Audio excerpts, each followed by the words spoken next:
Hi there, my name is Hudson Phillips, and you are listening to the ScriptBlast Screenwriting Podcast. My goal is to help you write better screenplays and write a better life. The theme for Season 1 is productivity, clarifying what you want, how you're going to get it, and how to keep it going. Today we're going to be discussing life-work balance, the greatest, most elusive MacGuffin of all creatives, right? As writers and filmmakers, we're often working two full-time jobs while also finding time for family or dating or friendships. And many times we feel like we have to choose between our dreams and a healthy lifestyle. So today, I talked to a good friend of mine who will help us navigate that balance. My guest today is Jensen. Van is a screenwriter, novelist, comic book writer, journalist, and filmmaker. He's the co-creator of the Pinocchio Vampire Slayer series and has written both The Flash and Green Lantern Corps at DC Comics, as well as adapting James Bond into comic form. He also just finalized the sale of his original TV show to a major studio, and if that wasn't enough, Van is also the publisher of Arts ATL, an independent newspaper covering the arts in Atlanta. So with all of those plates spinning, you can see why I wanted to speak with Van about finding balance. Let's jump into it with Van Jensen.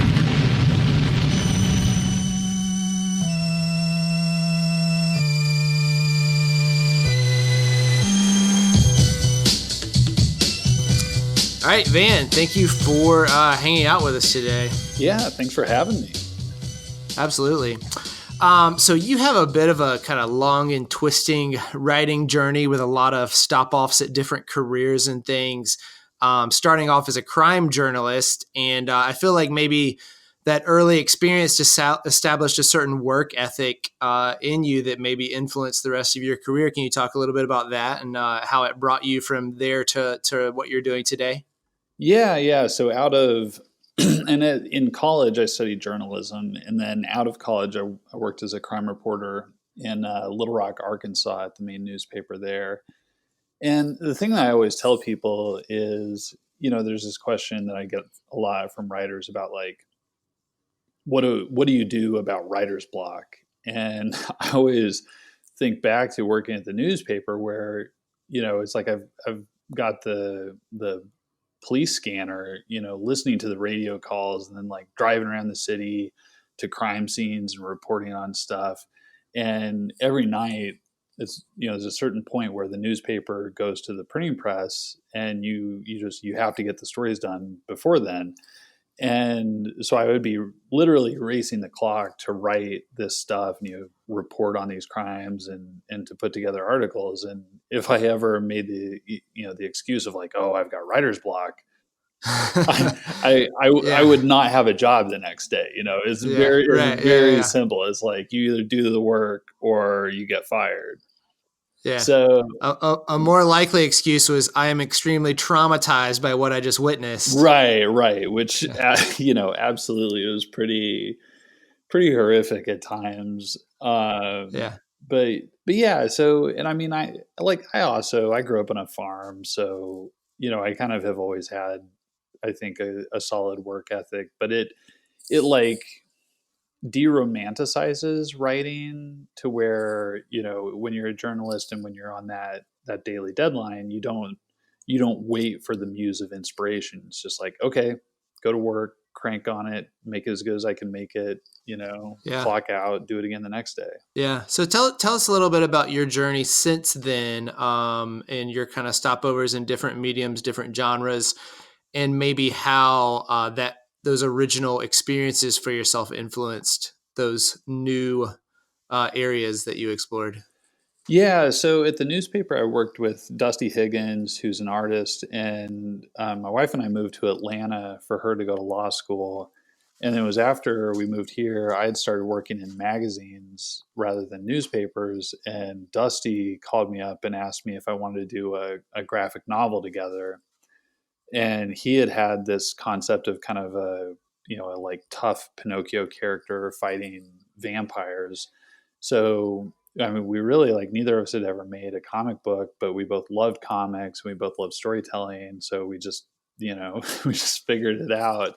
So that became Pinocchio Vampire Slayer, and my advance on the first one of those was like $300. So, Yeah. you know, So you quit your day job. right. Quit my day job, bought a yacht, Yeah. all that good stuff. So Yeah. yeah, no, I mean, I was just like for probably like 8 years, 7 or 8 years, just working, working full time and then writing whenever I could. And then I started to work Top Shelf Productions, a graphic novel indie publisher, used to be in Atlanta, and I would work with them and just learn about the industry. And then I kept like I would freelance for a lot of different places on the nonfiction side, and then yeah, just kept doing the Pinocchio books and a few other things here and there, and learning about the business and starting to go to conventions more. And then kind of through networking, got connected at DC Comics, and it was truly just one day they gave me a call and was like, "Hey, you want to write Green Lantern Corps?" So Yeah, that's insane. yeah, I mean, And I'm assuming the paychecks got a little better. yeah. The pay for Yeah. superhero comics, it's not bad at all. Yeah. So yeah, like actually started like got to the point where I was making a living and wrote the Flash, and wrote for DC for like 4 or 5 years, I guess. I think four Yeah. years, and then worked on a bunch of other stuff. Did some James Bond, and yeah, and then for a stretch is writing full time, and then now I run Arts ATL, which is at artsatl.org, which is a nonprofit that journalistically covers the arts in Atlanta. So I Yeah. do that plus writing. Yeah, that's awesome. And so you kind of made the decision somewhere along the road that comic books weren't quite enough for you. So you've been dabbling in filmmaking and directing and screenwriting and creating a TV show. So tell us how all that came about and kind of what the motivation was, but behind moving into these new mediums for you. Yeah, it was a combination of things that kind of all hit at the same time, and on like one big part of it, which I'm sure is going to make me sound like a crazy person, but I was running a magazine and then stepped away from that because I was writing 2 monthly books for DC, and had some new projects coming up, and I was just busy, and kind of couldn't do it all, and so shifted to writing full time. And I guess I did like 2 years of just writing, and which is great, and it's like the dream. But as I was Yeah. doing that, I had this realization that I really missed project management. Huh. And I don't know how to say it other than that, but I missed that like active collaboration that comes from having a creative vision and then working, leading a team to execute a vision.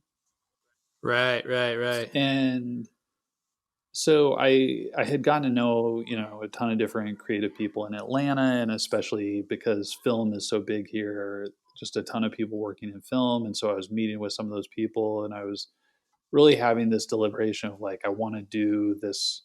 Like, I know I can describe the kind of work that I want to do, I just don't know what that job is. Right. And so I was having a conversation with people, and everyone was just like, dude, you're talking about being a director.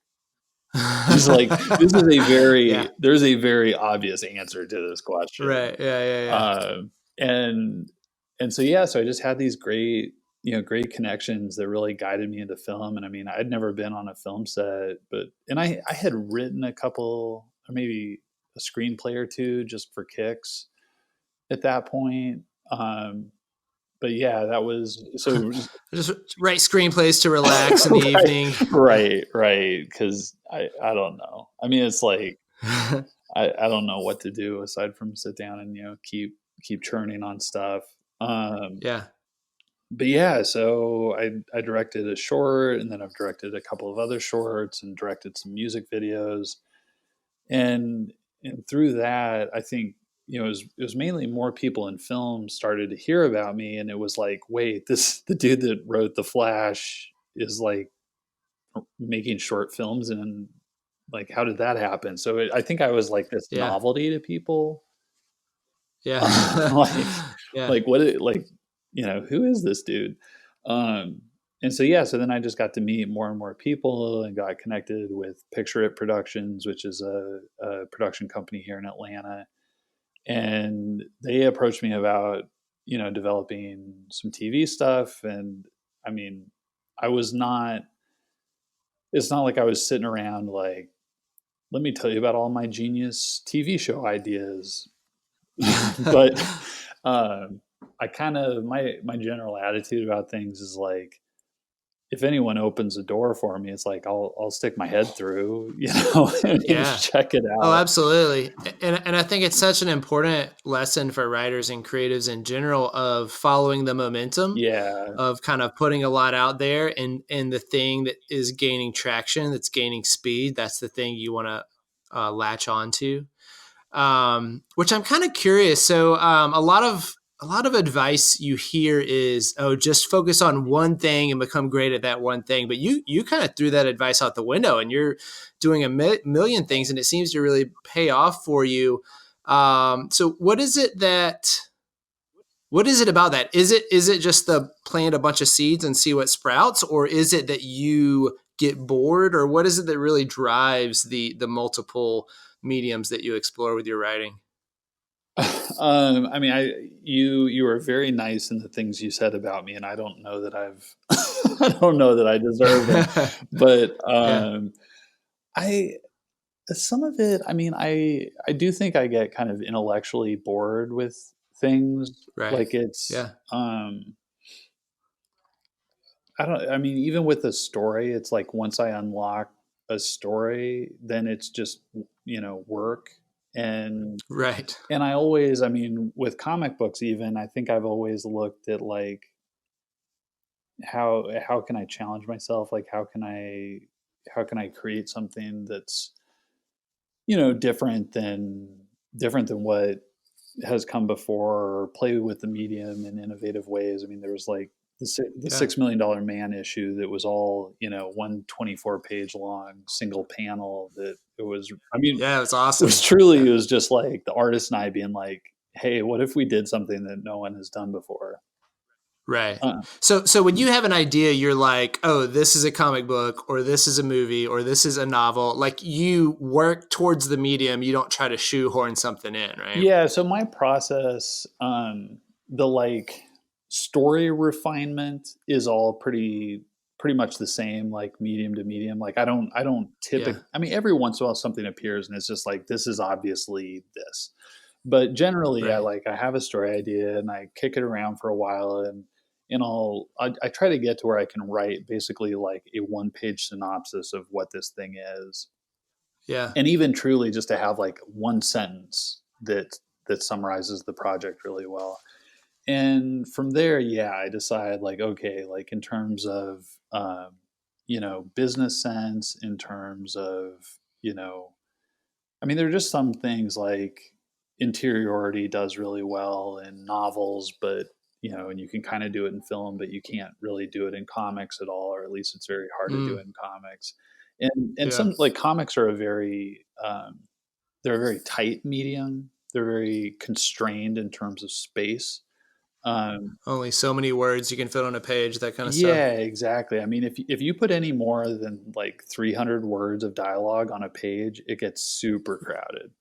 Right. Yeah. Yeah. And then And then limited to, I guess, 22 pages and is the kind of standard for a comic book issue, at least. yeah, 20 to 22 pages, and that, I mean, that space goes by super super fast. So Yeah. it really, so like I just finished a novel, which is something that's new to me.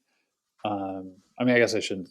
I've written a couple of terrible novels in the past that are Yeah. The buried. first one you're proud Yeah, of. the Yeah. first one that I looked at, I was like, all right, this doesn't suck.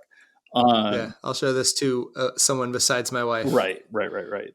Yeah. So that novel, like the original core idea of it, I had the idea, and initially I was like, this is a comic book, and Yeah. talked to some people about it, and got some traction with it. But then when I was starting to work on it, just like it never clicked, and it never clicked, and it never clicked. And so, and I even like I wrote. a bunch of it, but it just didn't quite work. And I realized it was just too expansive. Mm. And then I wrote it as a pilot script just to help me unlock it, Yeah. and wrote that. And I was like, yeah, this didn't quite click either. And I had really not even had it in my head to write it as prose, because I don't think that's a strong suit of mine, or at least I'm not as experienced there. But then, when it didn't work as a TV script, I was like, well, all right, like it because of a few different factors, it seems like it really makes sense as a novel. So, all right, I'll just sit down and figure that out. Which is fascinating because you're choosing what's best for the story, not necessarily what's best for Van at that time, right? You're trying to serve the story. Yeah, I mean, it's like how can I create the best actualization of this kernel of an idea that's in my head? Yeah. And Which I think is so important and something not many people probably think about, that they kind of feel like they're in one lane. And so any idea they have, they try to shove into that lane. well, and I mean, I can't say that my path is right. I definitely can't say that my path is right for anyone else. But I also Yeah. don't even know that my path is the best thing for me. If that Yeah. makes Right. sense. Like if after Pinocchio Vampire Slayer, like if I had spent my entire time doing you know, kind of clever, you know, jokey pseudo adaptations in the horror comedy vein, like I might be a lot Right. more Yeah. Yeah. known today than I am. Yeah. You'd have your thing. Right. But for me as a creator, I mean, number one, I follow the story idea. So, and I never worry about ideas. Ideas just appear and they're kind of a dime a dozen. And so Yeah. I wait until something really hooks me and I feel like it has something to say about the world. And, and then, I take that and just kind of iterate on the idea and play around with it, and yeah, just try to figure out what does this thing want to be. And Yeah. but I mean, I do think about, there's a degree of thinking about okay, you know I want I write because I want to create stuff that goes out in the world and impacts people, and that people actually read and consume or watch or whatever it is. Sure. So there is a degree of if I have a project that's this really needs to be a novel, but no one in a million years would ever read that novel, well, I'm probably not going to write it. Right. Yeah. Yeah. Yeah. None of your ideas are like, oh, this would be perfect for fan fiction. Right, right, right. Yeah, and I Not that there's anything wrong with that, but yeah. yeah, I mean, the whole point of this is, for me to make a living. So Yeah. there's got to be a commercial aspect to it. So I don't want to act as if Yeah. I'm some monk who is absolutely, unconcerned about commerce. Right. Yeah. Yeah. Yeah. Yeah. You're still seeing what connects with people. So let's jump into some kind of nitty gritty like productivity stuff. I'd love to talk about, and kind of life work balance stuff. So because you're such a diverse creator and you have your hand in so many jars, so you're a writer, a director, novelist, screenwriter, journalist, editor, launching a TV show. How do you prioritize all that, and how do you balance it all? How do you know what to focus on when, and what gets your attention at any given moment in the day? Yeah, I mean, the kind of the analogy that I always describe with creative careers is it's like you're a chef and you've got a stovetop, and the stovetop has 25 burners. and Yeah. and each burner has a pot on it, and each pot is made of a different material and contains a different food substance, and the burners are all at different temperatures, and you're just Yeah. waiting and watching for which of these is going to come to a boil. Yeah. And the hard thing is, some things never come to a boil. Some things come to a boil Huh. faster than you ever thought that they would. Like, some things boil over and are ruined. And Yeah. I mean, it's really a challenge the main thing, I mean, I kind of try to focus on um, thinking of term in terms of like seasons of life, so that it's like there are certain points where I just go into, it's like this is my 1A, and then if I have extra time, I have my like secondary things that I'm going to work on. I always try generally to be like actively writing one thing, doing sort of post production, which can be editing, rewriting. Like if it's a comic, that means that art is coming in, and I'm doing art notes and lettering notes, Yeah. and then to be doing kind of pre production on something. So that could be research for a book or a story. That could be, I mean, sometimes I do a lot of like conceptual sketching, Yeah. so that can be something, or like if it's a film project, like if I'm directing something, like directing a music video where I don't have to write it as much. I'll spend that time like drawing storyboards, and I try to divide my day to where I have two main periods of writing. So like first thing in the morning until almost noon, and then an afternoon period of writing, and then a chunk of the day that's, that kind of like pre-production time, and then a chunk of the day that goes to the post-production stuff. Yeah, no, that's awesome. So yeah, one thing I actually wanted to talk about was kind of energy levels. So like throughout a typical day, like I might notice there are times where I'm very energized and times when I'm not at all. So like during the energized times, that's when I'll write. So first thing in the morning, maybe after early or late afternoon, I might have a second kind of energy time. So I'll write during those times or do the ultra productive things during those times. And then during the low times, I might return emails or take a nap or whatever. So like, do you find that you kind of have that ebb and flow of energy times and then divide it up accordingly? Yeah, absolutely. So yeah, for me it's the same, and I mean I try. It's a challenge just in like, I mean, mainly having young kids. Right. it's, Yeah. Yeah. just, Yeah. it's something to navigate with all of this, um, but yeah. So I try to get up early, and it's people don't really think of it, but your mental energy is just the same as your physical energy. Like it's Mm, literally the same thing. So like when you're thinking and when you're working on something creative, you are burning calories. Your brain is burning energy. And yeah. and you only have so much of that. So it's great to get going early in the day, and yeah, to give yourself, these breaks and these pauses. And I mean, I'm a pretty fast writer, so for like a comic book script, a typical 20-22 page comic book script, like I pretty much knock one of those out in 2 days. Yeah. Where a lot of people do, one a week maybe, or one every Yeah. couple of weeks. Uh, And is that 2 days of actual writing, or is that including the kind of breaking it out and brainstorming and all that too? it depends. I mean, I I would say typically, including the brainstorming, is like 2.5 days or 2.25 days. I can write faster than that. I don't prefer Yeah. to. Yeah. But then the other thing that I would say is the biggest thing is, making sure that you write in a place free of mental clutter. Mm. And the biggest thing is to get away from the internet. So you have actually have a writer's what do you call it, shed, right, Yeah, that you built in your backyard? Yeah.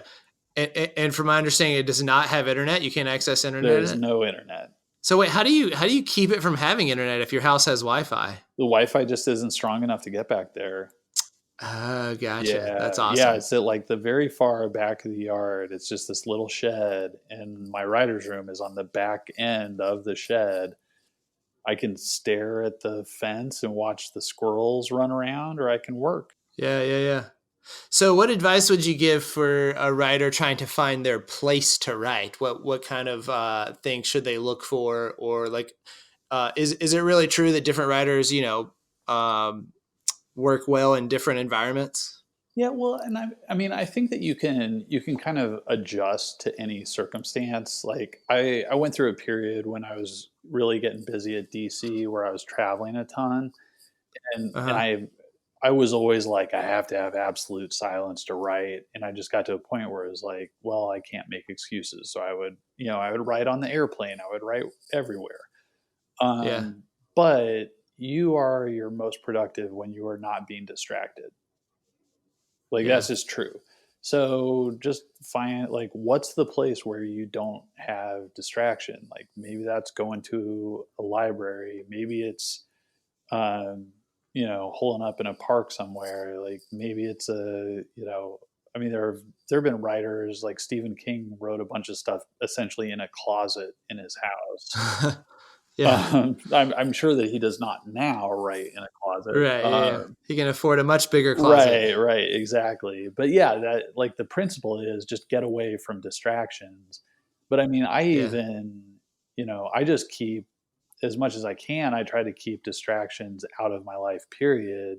Because I mean, just simple things like I don't own any video game system and I haven't for almost 20 years. Wow. Yeah. And I don't like there's no judgment against video games. Like I think video games are great. I think that they're a ton of fun. I also have 20 years of my life where I have not spent any time playing video games. Right? Right. So, Yeah. if you think about 20 years, like even if I didn't play very often, like that's a ton of How many time. hours add up? Yeah. Yeah. And it's all about just getting the time in. No, and that can brings me to another point I wanted to bring up was is this idea of highest value return on your time. So every activity you do is going to either be a high value return or a low value return. So high value return might be writing, networking, going to a festival, making something, connecting with other people, things that are pushing your career forward or pushing yourself forward. It might still include reading or listening to a podcast or something if that's personally enriching you. So my goal is to always figure out what the high value things are, what the low value things are. Low value might be browsing social media just because you're bored, hitting snooze in the morning 10 times before waking up, binge watching shows all weekend. And so doing more of the high value activities and less of the low value activities. So I'm curious for you what you consider to be your highest value returns on your time. I mean, really, it's always writing, um, Yeah. because I don't think that anything matters. I mean, there's stuff that you have to do, but like the work is the ultimate object and the ultimate arbiter of how far you're going to go.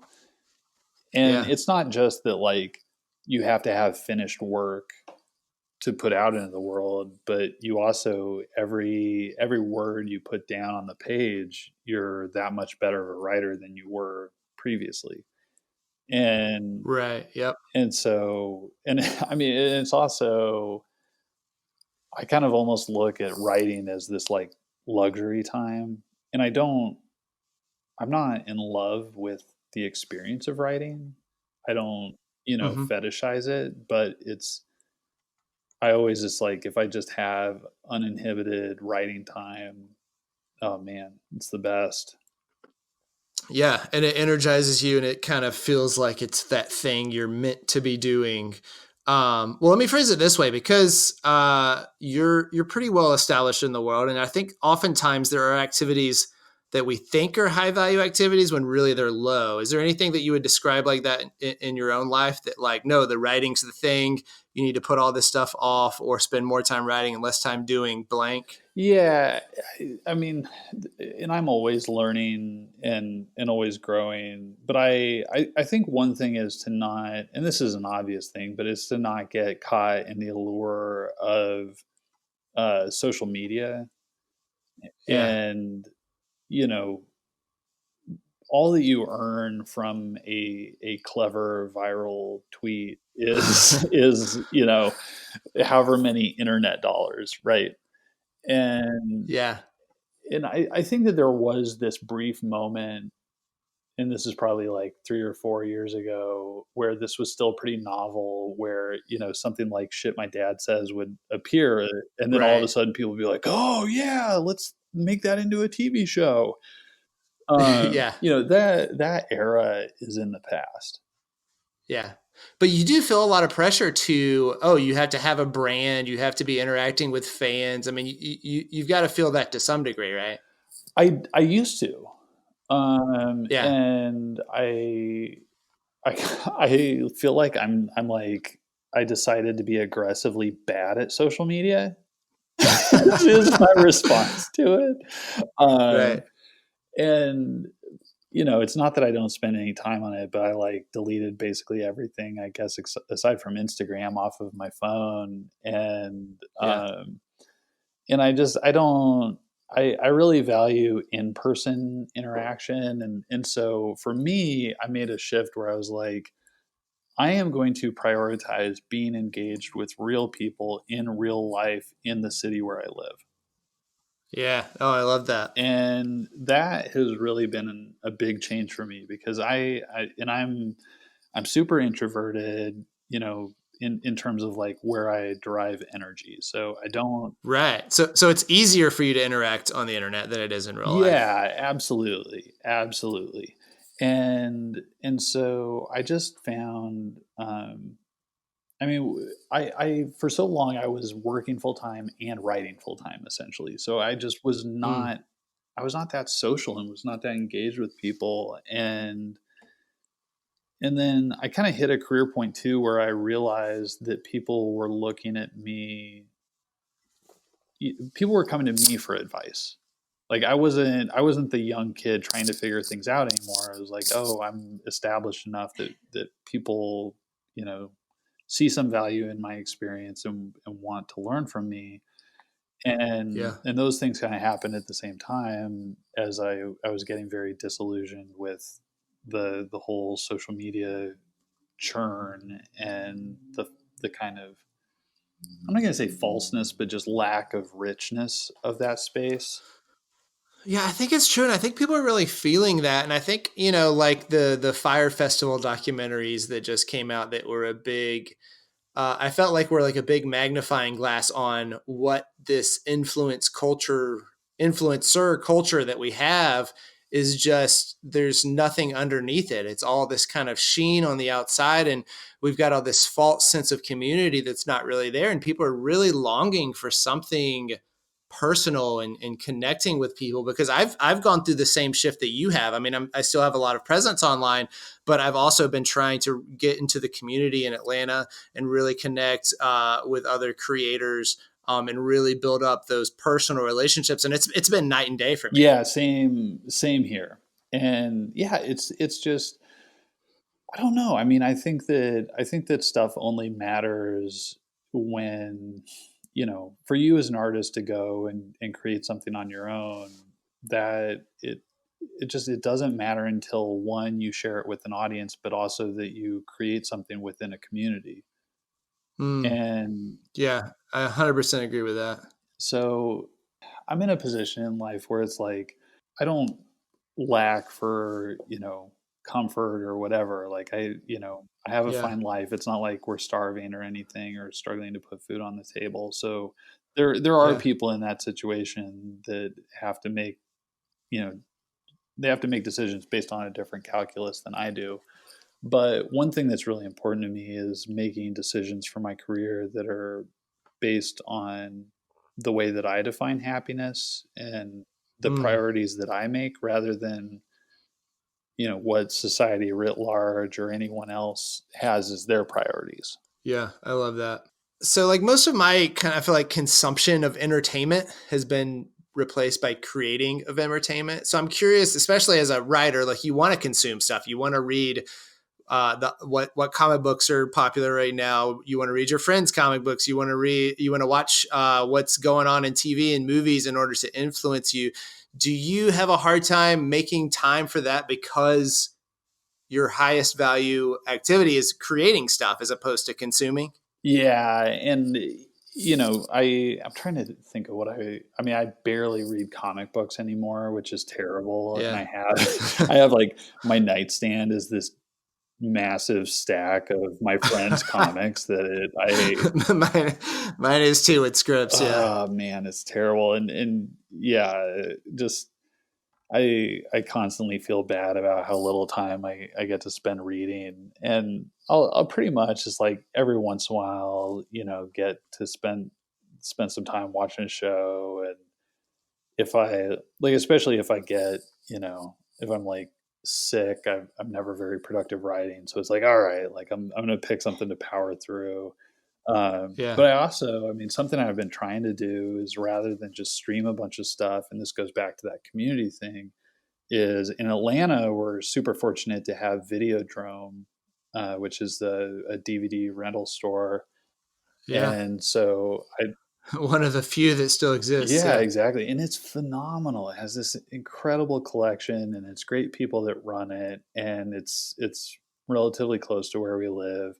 So I realized, I was like, I don't go there very often. Like, why am I Right. not there multiple times per week? And so I just decided, I was like, okay, that's what I'm going to do, is I'm going to go find stuff to watch there and add that into life. But I don't know. I'm kind of hoping that, once it's like, once the kids get a little older, I mean, most of my reading time is like reading to the kids before bed, which is great. Yeah. And I Yeah. love, and our oldest devours comic books, which is amazing. Uh, Yeah, that's awesome. but, selfishly, I'm like, yeah, there's all this stuff that I want to read. But I do, Yeah. a lot of the reading that I do, I have, so my grandma was an English teacher, and she had this huge collection of books that that came to me when she died, and so I've been working my way through those. And it's stuff some of it's stuff that I've read before, and some is stuff that I haven't. But it's especially all these novels that have her handwritten Oh, teacher's wow. notes. That's so cool. Yeah, it's pretty Yeah. incredible. So like, the most recent thing I read was Shane, the novel that the film is based Yeah. on. Yeah, Western. Yeah, which was, it was like shockingly good. I mean, I expected it to be good, but Huh. it was excellent. So why do you think so many writers think that they have no time to write in the day? What's getting in the way of that mindset for most writers? Well, I do. I mean, I think that we do genuinely live in this time in which, and it's the thing that I realized is every conversation that I have with anyone who's creative involves the word bandwidth. That's like Yeah. the word over Yeah. time is like, oh man, and I'm so guilty of saying, it's like, oh man, like I have no bandwidth right now. Right. Yeah.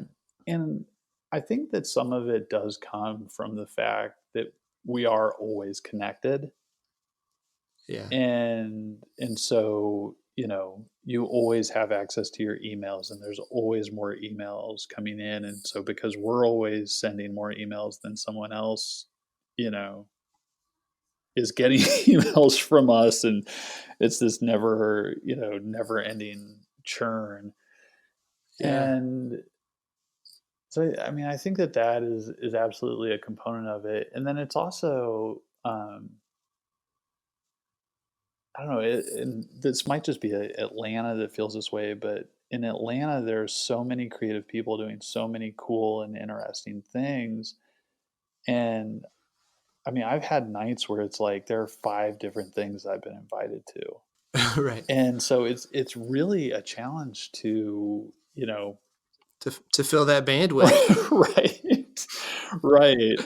Um, and then of course, I don't know. I mean, I can't speak for anyone else, but it's just stuff arises. It's like, you'll have like a sick kid at home, and then you lose a day, and then you're scrambling, Yeah. and on and on and on. I mean, my big thing, like my biggest goal for myself, creative in a creative sense, is I just want to be able to work it on like 2 to 3 things at any one time. Yeah. And I, this is self-inflicted, like 100%. This is self-inflicted, but Yeah. I'll tally up everything I'm doing, and it's like I have 17 creative projects going on right now. Like, what the Right. So, yeah, where most people 2 to 3 might sound like too many, you're like, oh no, that's my dream because it's so little. Right. Yeah, exactly. Like if I can be, thinking about the next thing, working on one thing, finishing up the last thing, like at any given time, oh man, Yeah. that would be gravy. If someone's listening to this right now and they are just spent, so they have a full time day job, they have small kids at home, they get home and they just cannot find that window to write, but they have this passion and they have this dream. What advice do you give to a person like that? I mean, the number one thing is I hope that that person understands that, me as someone who's, I guess, an established writer, I'm right there with you. Yeah. it's, Yeah. it is just as tough for me. Um, the I would kind of go back to that thing about, the reservoir of energy that you have, and Mm. I think the the best answer usually is to try to get up early to and so I just went through this thing. So I've been having and not anything major, but a few health issues with just getting sick all the time from the Mm. kids, and I generally take care of myself pretty well. I was like, why am I getting sick all the time? And so did all these different tests and figured out like, oh yeah, like my vitamin levels are kind of trash, and Oh, a well. few Yeah. things, like all like relatively minor correctable stuff. But one of the things was like my stress levels were terrible. And Oh, really? yeah, and especially like in the morning they were really really bad, and then they go down in the middle of the day when I'm at work. So like work is not bugging Huh. me at all, and then they're really bad at night. Well, It's like every time I'm around my kids. yeah, it's almost like that. And Yeah. like I love my kids and I love spending time with them, but like taking care of little kids is super super difficult. Yeah. So, and again, like that takes a mental toll. So what you can do, and it's hard, is just force yourself to go to bed early and then wake up early. Wake up before the kids. Yeah. Like if you can wake up at 5 and get an hour of writing in before they start, like that's one more hour towards getting that thing done, towards being better than you were the day before. And Yeah. then also just know that seasons of life change and the factors of your life change, and so you have to adjust as you go. Like I used to be someone who would write a lot at night, and now it hits 8:30 and I get the kids to bed and I'm just like, I'm cooked. So, since you bring it up, how important are things like exercise, sleep, and eating healthy? Are those things that you make a priority, or are they kind of sacrificed on the altar of writing?